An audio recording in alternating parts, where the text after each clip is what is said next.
আসসালামু আলাইকুম। শুরু করছি 'এক সমুদ্র প্রেম' পর্ব ৬। লেখনীতে নুসরাত সুলতানা সেঁজুতি। টিউটরের একগাদা পড়া। সামনে ধেয়ে আসছে এইচএসসি তাণ্ডব। ভালো রেজাল্ট চেয়ে বসে আছে সবাই। প্রত্যেকের এক কথা, এ প্লাস চাই পিউ। কিন্তু এর পেছনে শ্রমটা যে দেয় সেই বোঝে। উচ্চ মাধ্যমিকে এ প্লাস পাওয়া চারটিখানি কথা, তাও আবার বিজ্ঞান বিভাগ নিয়ে। পরীক্ষার কথা ভাবলেই পিউর হাত পা ঠান্ডা হয়ে আসে। তাদের শিকদার বাড়িতে জাতিগোষ্ঠীর মধ্যে সবথেকে ভালো রেজাল্ট ধূসরের। এমনকি কোনো ক্লাসে সেকেন্ড অবধি হয়নি সে। সবসময় ফার্স্ট। জেলা পর্যায়েও উঠে গিয়েছিল ধূসরের নাম। সেই ধূসরকে জীবনে পাওয়ার স্বপ্ন দেখলে তার মতো হতে হবে না? রেজাল্টটা তো একটু ভালো করা দরকার। গোল্ডেন না হোক, এ প্লাস অন্তত ঝুলিতে আয়ত্ত করতে হবে। বাকি সব গোল্লায় যাক। পরীক্ষার ফল খারাপ হলে কোন মুখে ধূসরের পাশে দাঁড়াবে সে? It's a positive issue. ধ্যানমগ্ন হয়ে আইসক্রিম খাচ্ছে পিউ। ভাবতে ভাবতে আইসক্রিম গলে কবজি অব্দি এলে ঘোর কাটলো তার। তাড়াহুড়ো করে মুছতে গিয়ে কিছুটা লেগে গেল ইউনিফর্মের হাতাতে। পিউয়ের মন খারাপ হলো। ঠোঁট উল্টালো। চকলেট ফ্লেভারের কালো রং সাদার উপর কি বিশ্রী লাগছে। মা দেখলে রক্ষে থাকবে আজ? আজ একটু আগে আগেই এলো কলেজে। ক্লাস শুরু হয়নি এখনো। এই তো সবে ৯টা ৫০ বাজে। এত সকাল, সাথে শীতের সময়। অথচ পিউর অদ্ভুত ইচ্ছা জাগলো আইসক্রিম খাওয়ার। লাগুক তাতে ঠান্ডা, হোক সর্দি, বসে যাক গলা, তবুও পিউ খাবে। ইচ্ছাকে দমিয়ে রাখতে নেই। এই আইসক্রিম খাওয়া যদি ধূসর আর সাদিপ ভাই দেখতো। দুঃখ ছিল কপালে। অবশ্য সাদিপ সুন্দর করে বলতো, সে কখনো পিউর উপর চোটপাট দেখায়নি। কিন্তু ধূসর তেড়ে মেরে এসে এক ছটকায় কেড়ে নিত আইসক্রিম। তারপর এই রঙিন মিষ্টি বরফখণ্ডটার জায়গা হতো রাস্তায় কিংবা ডাস্টবিনে। সঙ্গে বাজকাই ধমক খেয়ে গাল ফোলাতে হতো পিউকে। কি একটা অবস্থা! এরকম ধমক সমক খেয়েও কি করে ওই মানুষটাকে ভালোবাসলাম আমি? পিউ নিজেকেই শুধালো। বরাবরের মতো উত্তর এলো, অনুভূতি অনুভূতি। পিউ লম্বা নিঃশ্বাস ফেলল। গলে গলে পড়া কোন আইসক্রিমটার প্রতি হঠাৎই কেমন বিতৃষ্ণা এলো। খেতে ইচ্ছে না করায় পাশের ময়লা বিনে ফেলে দিল। ভালো লাগছে না কিছু। কাল ধূসর তার টিচার পাল্টে ফেলায় ঘোষণা দিয়েছে। বাবার কানে কথাটা এখনো যায়নি। গেলে কি হবে কে জানে। ছেলেটাকে তিনিই ঠিক করেছিলেন। পরিচিত তার, আদব কায়দা ভালো।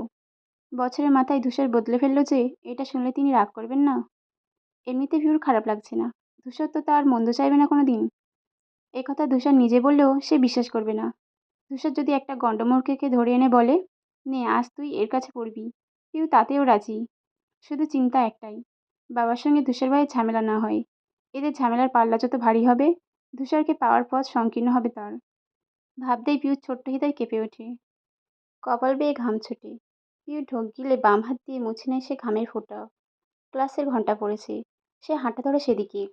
একই সময় পাশ দিয়ে রবিনকে ঢুকতে দেখে কপাল কচকালো পিউ। আজ প্রায় ১ সপ্তাহ পর কলেজে দেখলো ওকে। গর্তে দিয়ে বের হলো কবে? পিউ সঙ্গে সঙ্গে ডেকে উঠল, এই রবিন। রবিন সাইকেল নিয়ে এসেছিল। ডাক শুনে পেছন ফিরে তাকালো। পিউকে দেখে থামিয়ে দিল গতি। পিউ একটু জলদি হেঁটে এসে দাঁড়ালো ওর সামনে। কি রে, কবে ফিরলি তুই? পরশু এসেছি। কালও তো এসেছিলাম কলেজে। তুই আসিসনি। পিউ মাথা দুলিয়ে বলল, হ্যাঁ, বাবা ফিরেছে অনেকদিন পর। তাই আর কেউই। কাল ধূসর ভাই এসেছিলেন কলেজে, জানিস? পিউ চকিতে তাকালো, অবাক হয়ে বলল, কি? কেন, তোকে কিছু বলেছে? রবিন দুপাশে মাথা নেড়ে বলল, জানি না। একাই বাইক নিয়ে এলেন, নামলেন, ওনাকে দেখেই আমার রক্ত চলাচল বন্ধ হয়ে গেছিল। কোন দিক দিয়ে দৌড়ে কোন দিকে পালাবো বুঝে পেলাম না। আর ঠিক তখনই উনি আমাকেই ডেকে পাঠালেন। একটু শুনতেই পিউর গলা শুকিয়ে গেল। অধৈর্য হয়ে বলল, তারপর তারপর? রবিন চোখ বড় বড় করে বলল, তারপর? তারপর আমি গেলাম, সালাম দিলাম, অথচ আমার গলা কাঁপছে। ধরেই নিয়েছিলাম আজ নাক মুখ ফাটিয়ে ঘরে যাব। ভয়টা আরও তরতরিয়ে বাড়ল যখন ধূসর ভাই আমার কাঁধে হাত রাখলেন। আমি পারলে ছেড়ে দে মা, কেঁদে বাঁচি। অথচ সেরকম কিছুই হলো না। উনি বেশ ঠান্ডা কণ্ঠে বললেন, এদিক ওদিক মন না দিয়ে ভালো করে পড়াশোনা করো, কেমন? আমি ভয়ে ভয়ে মাথা নাড়লাম। ব্যাস এইটুকু বলেই উনি চলে গেলেন। ভীষণ অবাক হয়েছি জানিস, তবে এখনো বুঝতে পারছি না ওটা উপদেশ ছিল নাকি হুমকি। রবিন থামল। চেহারায় ভীতির ছাপ এখনো আধো আধো। গত বছর স্বচক্ষে দেখেছিল ধূসরকে মারপিট করতে, তাও তাদের এলাকার এক গণ্যমান্য ব্যক্তির ছেলেকে। সেই থেকে ধূসরকে দেখলে আত্মা শুকিয়ে যায়। পিউর সাথে শুরু থেকে সম্পর্ক ভালো ছিল। পিউ মিশতো, হাসতো, গল্প করতো। এত কাছাকাছি থেকে রবিনের কিশোর মন তার প্রেমে পড়ে গেল। ভেবেছিল পিউ একই রকম পছন্দ করে ওকে। সে সাহস থেকে প্রেমপত্র দিয়েছিল সেদিন, অথচ কি হলো? সেই মাসুল হিসেবে প্রাণ হাতে নিয়ে ছোটাছুটি করছে। রবিন কষ্ট নিয়ে শ্বাস টানল। পিউ তখন গভীর চিন্তায়। প্রথম দিন ধূসরের হম্বিতম্বির সঙ্গে আজকের এই ঘটনার মিল পেল না। এত সহজে, এত অল্প কথায় ধূসর মিটিয়ে নিল বিষয়টা। রবিন বলল, আমি একটা প্রতিজ্ঞা করেছি, বুঝলি? পিউ ধ্যান ভেঙে তাকায়, কালো মুখে ছোট্ট করে শুধায়, কি? লাইন মারার আগে চেক করে নেব মেয়ের বড় ভাইটাই আছে নাকি। যদি ধূসর ভাইয়ের মতো ডেঞ্জারাস বড় ভাই থাকে, তবে নেটওয়ার্ক সেখানেই কাট। পিউর সবে সবে হওয়া মন খারাপটা এক ধাপ বাড়িয়ে দিল রবিন। ইহজগতে তার সবথেকে বিশ্রী লাগা শব্দটাকে ব্যবহার করে বিগড়ে দিল মেজাজ। নাক চোখ কুঁচকে তাকালো পিউ।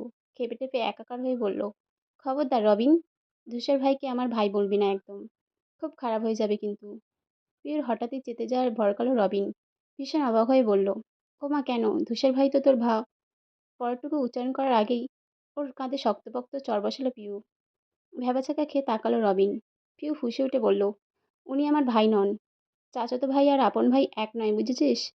রবিন হকচাকনার মাত্রা কাটেনি তখনও। ঘাট ঢলতে ঢলতে বোকার মতো করে মাথা নাড়ল। অর্থাৎ বুঝেছে সে। পিউ বুকের সাথে দুহাত বেঁধে চটপট কণ্ঠে বলল, আপন ভাই মানে আপন ভাই। চাচাতো ভাইয়ের সাথে বিয়ের চান্স থাকে, আপন ভাইয়ের সাথে কি থাকে? রবিন দুই গালে দুটো চড় মেরে জিভ কেটে বলল, আস্তাগফিরুল্লাহ, না না, থাকে না। পিউ আঙুল উঁচিয়ে বলল, তাহলে আর বলবি উনি আমার ভাই? রবিন দুপাশে মাথা নাড়তে গিয়েও থমকালো। সতর্ক চোখে চেয়ে বলল, এক মিনিট, তুই কি ধূসর ভাইকে বিয়ে করবি পিউ?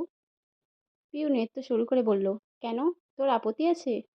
দাওয়াত পেতে চাস না? রবিন দুঃখী দুঃখী মুখ করে বলল, এটা কি ঠিক করলি? বাবা হতে চেয়েছি বলে মামা বানিয়ে দিবি? পিউ নাক ফোলালো, আর একটা থাপ্পড় খাবি? এর মধ্যেই দ্বিতীয় ঘন্টা পড়ল ক্লাসের। কথা অসম্পূর্ণ রেখেই দুজন ছুট লাগালো সেদিকে। বিকেলের দিকে বাড়ি ফিরল পিউ। ক্লান্ত সে এক পা করে সিঁড়ি বেয়ে উঠল। ঘরে ফিরতে যাবে তখনই কিছু কথায় কদম থামল সেখানেই। পিউ ঘাড় ঘুরিয়ে তাকালো, মনোযোগ দিল কথার উৎসের দিকে। ধূসরের বাবা মায়ের গলার স্বর আসছে কানে, কণ্ঠ চেপে চেপে কথা বলছেন দুজন। পিউর আগ্রহ জাগলো। প্রতিবার ধূসরের নাম শুনতে পেয়েই পা বাড়ালো সেদিকে। দরজার বাইরে দাঁড়ালো এসে। একবার মনে হলো আড়ি পেতে কথা শোনা ঠিক হবে না। পরের বার ধূসরের কথা ভেবে শটান দাঁড়িয়ে রইল। মন কান দুটোই সজাগ রাখলো। দরজা জাপানো, হালকা ফাঁকার থেকে স্পষ্ট কথা শোনা যাচ্ছে। আফতাব শিকদারের কণ্ঠ এলো প্রথমে। তিনি ভীষণ আক্ষেপ নিয়ে বলছেন, হবে না, হবে না, তোমার এসব কথা কোনো যুক্তিই নেই।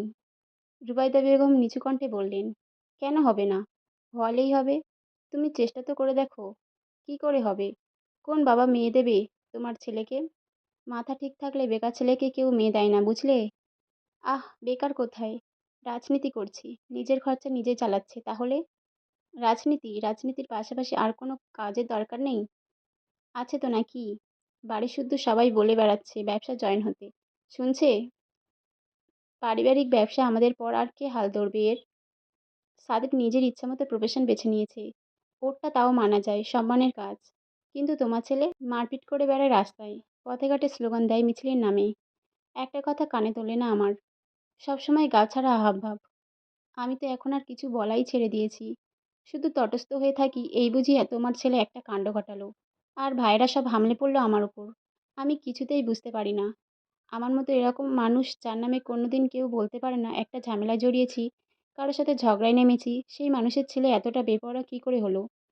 কার ছেলে ও? কথায় কথায় কথাটা বললেও মাথায় বাজ পড়ল রুবাইদা বেগমের। সাংঘাতিক রকম তেতে বললেন, কি বললে তুমি? তুমি শেষমেশ আমায় নিয়ে সন্দেহ করছো? আফতাব শিকদার নির্বোধ তাকালেন।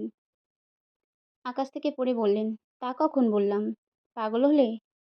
এই তো একটু আগেই বলেছো। কার ছেলে ও বলনি? কি বোঝাই এ দিয়ে?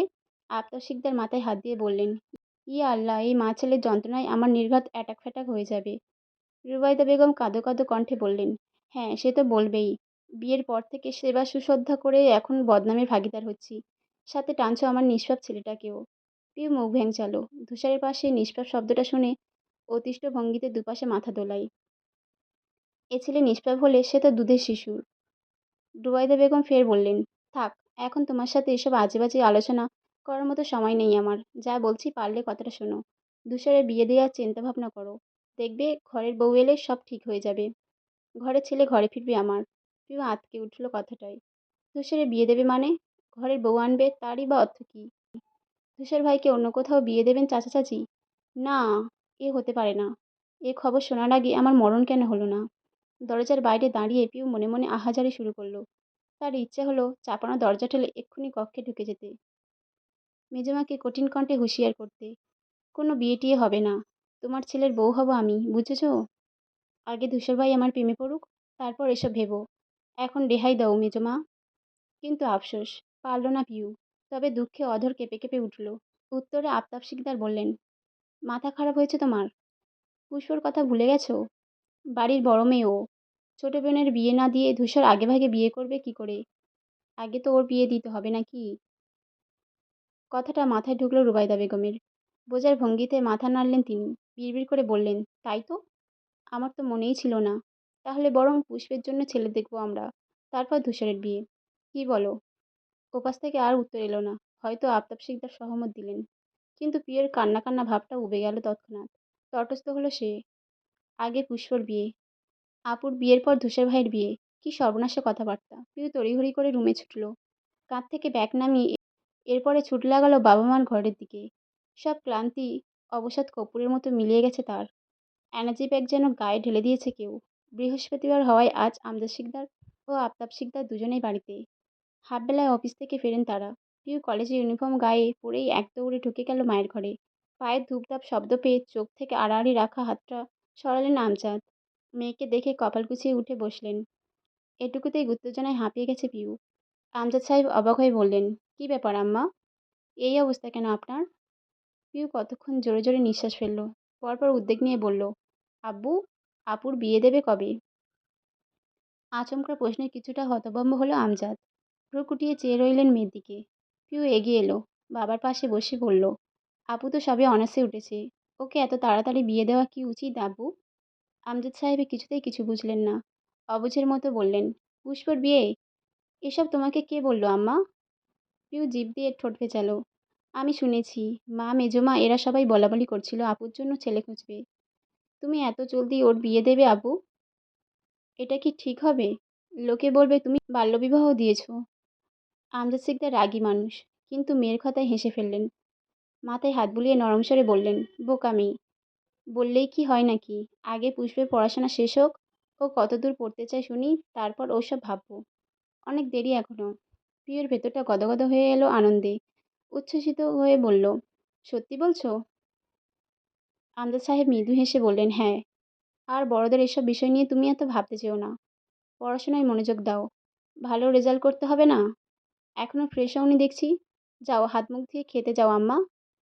প্রিয় মাথা দোলালো। বাবার মুখের কথায় আশ্বস্ত সে। তার বাবা এক কথার মানুষ। এখনই পুষ্পকে বিয়ে দেবেন না যখন বলেছেন, তখন দেবে না নিশ্চয়ই। আপুর বিয়ে দেরি আছে মানে তুষারের আরও দেরি। ততদিনে সে কি পারবে না তুষারকে নিজের প্রেমে ফেলতে? নিশ্চয়ই পারবে। প্রিয় ভরসা পেল। হাসি হাসি মুখটা ফিরে এলো আবার। ঝটপট ঘর ছাড়ল। আমজাদ সিকদার মেয়ের যাওয়ার দিকে চেয়ে রইলেন। একটা পুত্র সন্তানের ভীষণ শখ ছিল তার। বিয়ের হওয়ার সময় ধরে নিয়েছিলেন ছেলে হবে এবার। মেয়ে হয়েছে শুনে ক্ষুণ্ণ হয়েছিলেন খানিক। মন খারাপ করেছিলেন। কিন্তু যেই মুহূর্তে মেয়ের মুখখানি দেখলেন, মনে হলো তার মা স্বয়ং ফিরে এলেন যেন। গোলগাল ফর্সা ছোট্ট মুখটা অবিকল তার মায়ের প্রতিচ্ছবি। এরপর আর কোনো মনক্ষুণ্ণতা টিকল না। মেয়ে ডুবে মাকেই জাপটে ধরলেন বুকে। তিনি প্রচণ্ড মেজাজি মানুষ। পুষ্প জোরে হাঁটলে যেখানে রাগ দেখান, সেখানে পিউয়ের বেলায় যেন মোমের মতো গলে যান। মেয়েটাকে দেখলেই মনে পড়ে যায় মায়ের কথা। তাই তো ইচ্ছেই করে না বকাঝকা করার। পরপর গুটি বসন্ত মায়ের ছটপটিয়ে মৃত্যুর কথা মনে পড়তেই আমজাদ সাহেবের চোখে জল জমল। কোটো ছড়ানোর আগেই হাতের আঙুল দিয়ে মুছে নিলেন তিনি। পিউয়ের মন একটু আধটু খারাপ। ভাতের থালায় হাত চললেও মুখে যাচ্ছে না। আকাশকুসুম ভাবনায় মত্ত সে। অন্য হাত গালে ঠেকিয়ে দেওয়ালের দিকে তাকিয়ে। এই যে একটু আগে বাবার কাছে গিয়ে বোনের বিয়ে আটকালো, এটা একটু স্বার্থপরতা হয়ে গেল না? যদি না পেছনে ধূসর ভাইয়ের কথা উঠত, তবে কি এত লাফিয়ে চড়িয়ে যেত বাবার কাছে? উল্টে বোনের বিয়ের আনন্দে হৈ হৈ করে মেতে উঠত। কসমেটিক্স লেহেঙ্গা ভরে ফেলত ঘর। পিউ মুখ ফুলিয়ে শ্বাস ফেলল। প্রেমে পড়ে ছ্যাঁচড়ার সাথে সাথে স্বার্থপরও হয়ে যাচ্ছে সে। ঠিক তখনই পিঠের ওপর চড় বসালেন মিনা বেগম। ব্যথার সঙ্গে ভয়ে মুচড়ে উঠল পিউ। বিস্মিত হয়ে মায়ের দিক তাকালো। খেতে বসেছিস কখন? তাড়াতাড়ি খা। আজ তুষারের বন্ধু আসবে না তোকে পড়াতে? আজ কেন মা? একেবারে শনিবার থেকে আসতো। মিনা বেগম চোখ পাকালেন। চুপ কর, ধূসর বলে গেছে আজ থেকেই পড়াবে। পিউ বিতুষ্পিয়ায় খাবার মুখে তুলল। কোনোরকম খেয়ে দিয়ে উঠে দাঁড়াতেই রিক্ত এসে আগলে ধরল হাত। মুখে বেজে পড়া আদো আদো বুলিতে আবদার করলো, পিপু চলো না খেলি। পিউ ক্লান্ত কণ্ঠে বলল, এখন না সোনা, স্যার গেলে তারপর। তুমি রাদীপের সাথে খেলো এখন। রিক্ত দুদিকে দুবার জোরে জোরে মাথা নেড়ে বলল, ও খেলবে না, মারে আমাকে। আমি বলে দেব যেন না মারে, কেমন? রিক্তর ছোটখাটো চেহারাটা চকচকে হলো। আনন্দে মস্তক ঝাঁকিয়ে সেভাবেই চলে গেল। পিউ বেসিনে গিয়ে হাত ধুয়ে পা বাড়ালো কামরায়। বিছানায় শুতেও পারল না, এর মধ্যে মিনা বেগম ডাক ছুড়লেন, পিউ তোর টিচার এসেছে। মারাত্মক রকম বিরক্ত হলো মেয়েটা। মুখ থেকে চবর্গি শব্দ করে উঠে দাঁড়ালো। এলোমেলো চুল আয়নার সামনে গিয়ে ঠিকঠাক করলো। গতদিন ফয়সাল দারুণ লজ্জা দিয়েছে এ নিয়ে।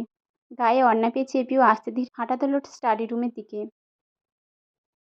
ভেতর থেকে আসছে মা আর মেজো মায়ের কণ্ঠস্বর। ভীষণ তোষামোদ করে কথা বলছেন তারা, যেন টিচার নয়, পাত্রপক্ষ এসেছে। পিউ দরজায় দাঁড়ালো। ভদ্রতার খাতিরে ভেতরে ঢোকার জন্য শিক্ষকের অনুমতি চাইতে হবে তো। কথা বলতে গিয়েও সামনে তাকিয়ে মূর্তির ন্যায় জমে গেল। সম্মুখে এক সুন্দরী কমবয়সী মেয়ে দেখে পিউর মাথা ঘুরে উঠল। গোল্লায় গেল ভদ্রতা, অনুমতি। ব্যস্ত পায়ে কক্ষে ঢুকলো সে। সরাসরি কোমরে হাত দিয়ে প্রশ্ন ছিল, আপনি কে? মেয়েটি রুবাইদা বেগমের সঙ্গে কথা বলায় ব্যস্ত ছিল। পিউর কথায় তাকালো ওর দিকে। মিষ্টি হেসে বলল, আমি মারিয়া। তুমি পিউ? হ্যাঁ, কিন্তু আপনি কেন এসেছেন? মিনা বেগম বললেন, ও কি কথা, কেন এসেছে মানে কি? উনিই তো পড়াবেন তোকে। পিউ অবিশ্বাস্য চোখে চেয়ে বলল, আপনি কি তুষার ভাইয়ের বন্ধু? উনি আপনাকে পাঠিয়েছেন? পিউ সিরিয়াস ভাব ভাব মেয়েটিকে অপ্রস্তুত করলো খানিক। বিভ্রান্ত হয়ে আশেপাশে সবাইকে দেখে মাথা নেড়ে বলল, হ্যাঁ। তুষারের পাঠানো মানুষটা যে মেয়ে, এটা ভাবতেই পিউর মাথায় আকাশ ভেঙে পড়ল। বক্ষুতালু অবধি দাউ দাউ করে জ্বলে উঠল। সে দিন দুনিয়া ভুলে বসলো। ধপ করে বসে পড়ল ফ্লোরে। ভ্যা ভ্যা করে কেঁদে ফেলল। হাত পা ছড়িয়ে কাঁদতে কাঁদতে বলল, আমি ওনার কাছে পড়ব না, আমি ওনার কাছে পড়ব না। পিউর বাচ্চা মতে উপস্থিত সবাই হতভম্ব হতচেতন। বলার জন্য মুখের কাছে কোনো ভাষাই পেল না। 17 শেষ করে দুদিন বাদেই 18তে যে মেয়ে পা দেবে, তার এমন ছেলেমানুষি দেখে মিনা বেগমের লজ্জায় মুখ লুকানোর জায়গা পেলেন না। পড়াতে আসা মেয়েটির সামনে মাথা হেঁট করে দিল নিজেরই পেটের মেয়ে। মায়েরা নিজেও ভিমড়ি খেয়েছে। সে বিভ্রম নিয়ে বার কয়েকবার নিজের চেহারায় হাত বোলালো। মেয়েটা তাকে দেখতেই এমন করলো কেন? গোবর লেপটানো থাকলেও এরকম করে কেউ? সে কি দেখতে এতটাই বাজে? এদিকে পিউ তখনও মেঝেতে বসে কাঁদছে। কান্নার শব্দ পৌঁছে গেল বাড়ির কানায় কানায়। এমন আর্তনাদ করে কান্না, যেন কিনা কি ঘটেছে। আমজাদ সাহেব ঘুমিয়েছিলেন একটু। ঘুমের মধ্যে মেয়ের কান্নার শব্দ পেতেই লাফিয়ে উঠলেন। উৎস ধরে ছুটে এলেন ব্যস্ত। পড়ার ঘরটা নিমিষে ভরে গেল মানুষে। আফতাব শিকদার বই পড়ছিলেন না বারান্দায়। সেও হন্তদন্ত হয়ে ছুটে এসেছেন। পিউর কান্না থামার নাম নেই। রুবাইদা বেগম গায়ের মাথায় হাত বোলাচ্ছেন। জবা বেগম বিভিন্ন খাবারের প্রস্তাব দিচ্ছেন। এটা রান্না করে খাওয়াবো, ওটা রান্না করে খাওয়াবো, তাও মেয়েটা থামল না। তার হেঁচকি উঠল এবার। ধূসরের এত সুন্দর মেয়ে বন্ধু আছে, কিছুতেই মানতে পারছে না পিউ। এই জন্যই ধূসর তার দিকে ফিরেও তাকায় না। এবার বুঝল সে, এই দুঃখে কেঁদে বুক ভাসালেও কম হবে। এদিকে কেউ বুঝতে পারছে না হঠাৎ মেয়েটার হলো কি। আমজাদ সাহেব এসেই উদ্বিগ্ন গলায় শুধালেন, কি হয়েছে? ও কাঁদছে কেন? পার্লামেন্টে মিটিং বসেছে, খুব জরুরি আলোচনা হবে সেখানে। অথচ ফোন পেয়ে বাড়ির পথে রওনা হলো ধূসর। পিউয়ের প্রতি রাগে শরীরে রক্ত ফুটছে তার। একটা হেস্তনেস্ত করেই ছাড়বে পুচকিটার। বোঝে কম, চিল্লায় বেশি। রাগের সাথে তাল মিলিয়ে বাইকের স্পিড বাড়ালো ধূসর। 20 মিনিটের মাথায় বাড়ি পৌঁছালো। বসার ঘরেই বসেছিল মারিয়া। মেয়েটা যে কি পরিমাণ অস্বস্তিতে পড়েছে মিনা বেগম ঢের বুঝলেন। তাই তো ঘর থেকে সুমনা বেগমের সাথে পাঠিয়ে দিলেন এখানে। বাটি ভরে খেতে দিলেন দুধে ভেজানো পিঠা।